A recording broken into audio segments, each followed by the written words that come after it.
What's your name, boy? Hugo. Marty and I were talking about making a movie that we could show our kids and something, you know, for the family.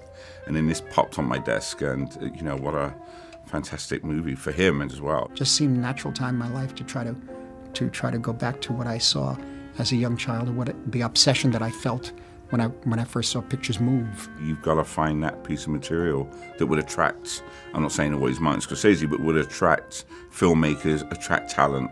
You know, if it's written on the page and it's a really good story to tell, you'll get everything else that goes along with it. If it's not, no matter how hard you try, it's never going to come together. Magicians used machines like this when I was a boy. Some walked, some danced, some sang, but the secret was always in the clockwork. When you work with Scorsese, you work with his team. It's not just him. It's Dante Ferretti who builds the most amazing sets, you know. Sandy Powell with the costumes, Bob Richardson who shoots it. And so going in, we all know each other. This is our fourth movie, so we all know each other. So you kind of know the spectacle you're going to get. You know, Scorsese is all about authenticity of the time. He just makes everybody feel at home. He pays attention to like so much detail. And he's such a perfectionist. You might do something and he keep on saying do it over and over and over again. He's sort of wondering, like, why is he doing that? Yeah. And when you watch the film and you see how he's pulled it all together, and you can see why he is such a renowned director. There's always something about when you make movies. It's like playing, like children playing. It's serious play, but you're playing. Even when you're building the sets sometimes come in and they actually build a set. It's a toy, you know. So it's like being in that toy. When he goes into the editing room, he remembers every single take and every single one that you did different.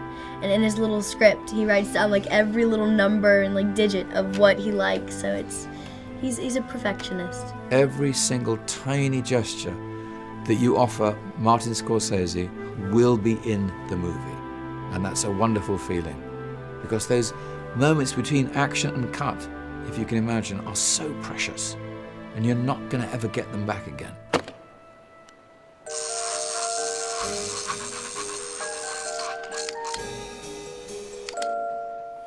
You've got a bit of talent. I'm pretty sure the first film I saw was A Bug's Life. Very prestigious film.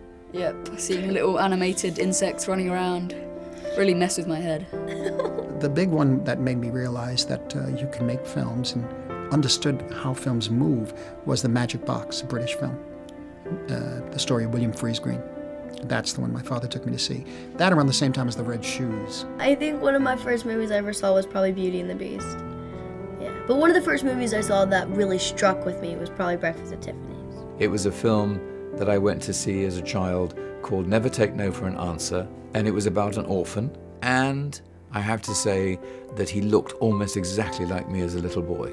He was a little Italian boy, and we were twins, one sitting in the cinema, one on the screen, and I bonded with him, and I thought, that's my life, that's what I want. I want to be part of that wonderful storytelling tradition. At the same time, there were American films and many British films, but the 3 or 4 also Italian neorealist films, where I sense something that may have to do more with Taxi Driver and with Raging Bull, of course, but that cinema is not just one thing, it could be many things. Machines never come with any extra parts, you know. They always come with the exact amount they need. So I figured if the entire world was one big machine, I couldn't be an extra part. I had to be here for some reason. You want to see it the way that Marty wants you to see it. And so to do it illegally is just... There's no point. There's no point. Why would you do that? Don't do it.